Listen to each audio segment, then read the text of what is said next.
siya na mo ma-identify kung unsa siya nga nga sakit. Kay ang pag-atake niya man good, which is ang pag high blood mo kag ang pag-atake sang migraine mo is karong same lang good siya nga So mao to pag magsakit ni kudri, hindi ko rin alam kung migraine ko na ba or high blood. Oo. Kay ang basta may pagka-similarities lagi siya ingana.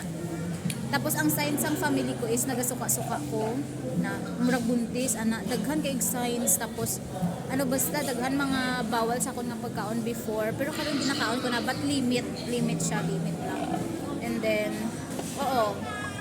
Uy, hoy, limitation lang sa food, you know. Sure diya, pero hindi mo kaon na itong lobster na kato yung mga Sa lobster lang good. Abi ko ba makaingon dito na pag nakay-sakit na conscious na kasi hindi nakain.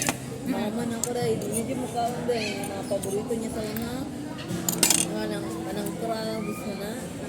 Yung mga favorite ko, bibi, mga seafood. Patay ka.